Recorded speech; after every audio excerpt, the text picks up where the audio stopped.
Baik, selamat malam rekan-rekan semua.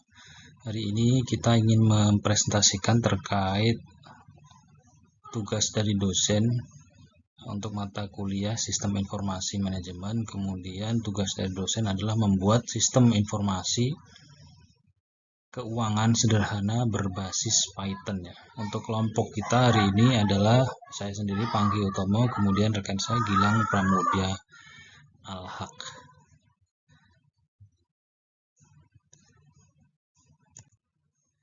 Latar belakangnya kenapa kita mengambil tema tersebut adalah yang pertama tugas dari dosen, yang kedua adalah untuk tema yang akan kita ambil adalah pengelolaan keuangan manual, terutama yang memang banyak kelemahan.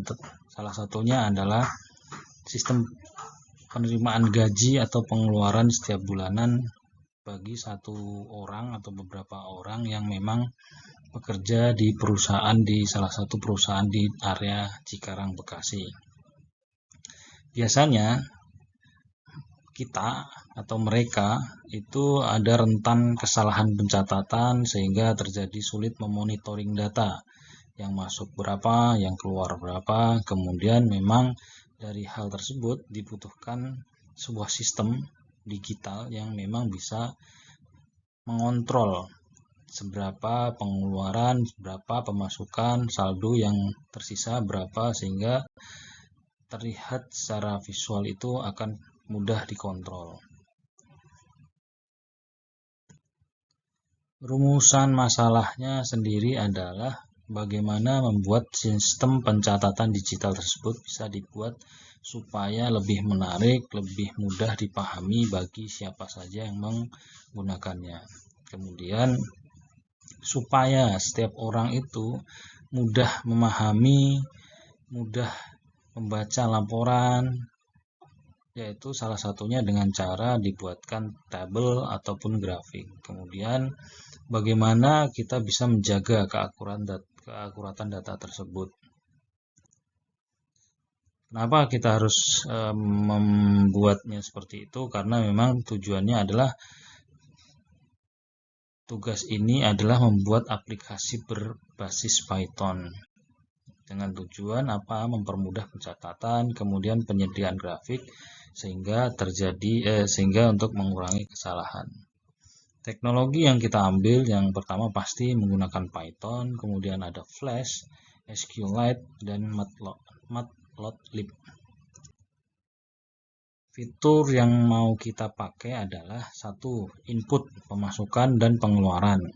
Jadi nanti akan muncul di tampilan kita itu ada proses input, pemasukan, dan pengeluarannya juga. Kemudian ada tombol edit dan tombol hapus data. Kemudian saldo otomatis akan tertampil. Kemudian juga kita akan menampilkan grafik keuangan. Contohnya dari Januari sampai bulan April 2026 ini penggajiannya seperti apa, pengeluarannya seperti apa. Untuk dashboardnya nanti akan muncul seperti ini ya. Jadi saat sudah berhasil diimplementasikan itu akan sangat mudah, tinggal nanti total masuk uangnya berapa, total keluarnya berapa, dan saldo di rekening itu tinggal berapa gitu. Dan dari sini juga muncul ada tambah transaksi misalnya mau nambahkan transaksi atau ada pengeluaran tiba-tiba darurat.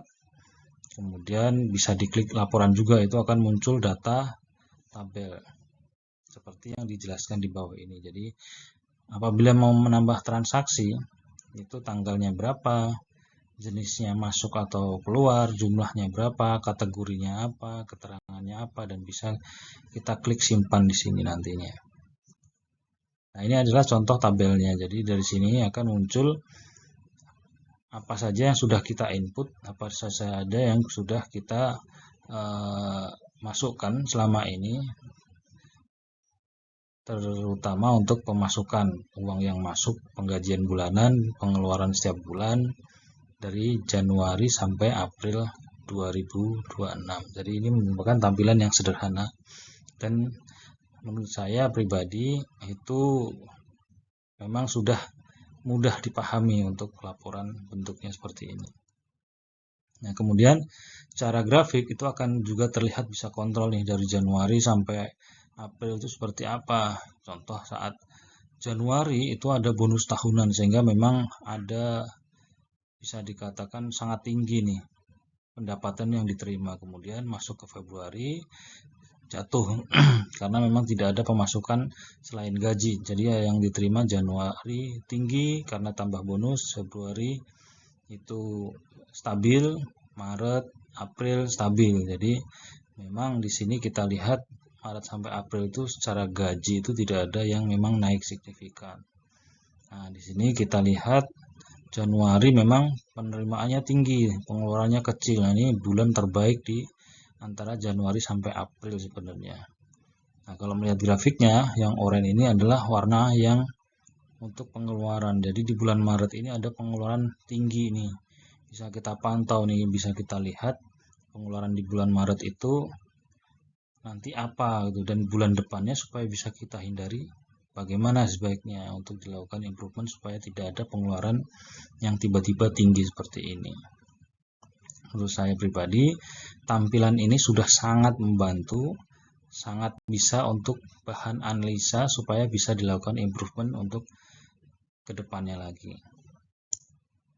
Nah, ini adalah source code yang kita buat. Ini adalah tampilan HTML saat loginnya seperti apa, programnya seperti ini, kemudian source code untuk dashboard, untuk laporan sudah kita masukkan juga, kemudian tambah data itu seperti ini, yang sehingga saat semuanya ini dimasukkan, kemudian kita running, itu akan menjadi sebuah web HTTP yang nanti bisa kita masukkan, kita klik dan akan memunculkan tampilan-tampilan seperti yang di atas tadi yang sudah dijelaskan. Nah, kemudian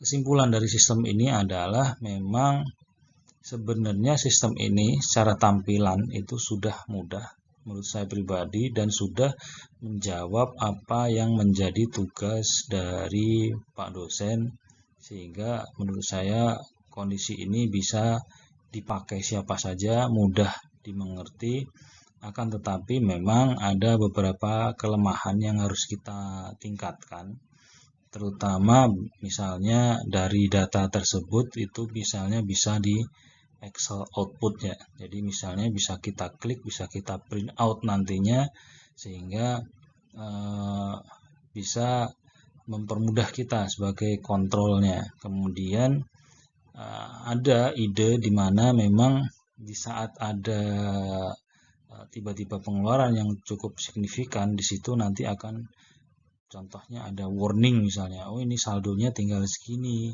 ini harus berhati-hati supaya tidak ada lagi data emergency yang tiba-tiba muncul sehingga akan bisa mempengaruhi keuangan si pengguna aplikasi ini. Mungkin itu saja yang bisa kami sampaikan, kurang lebihnya terima kasih dan mohon maaf.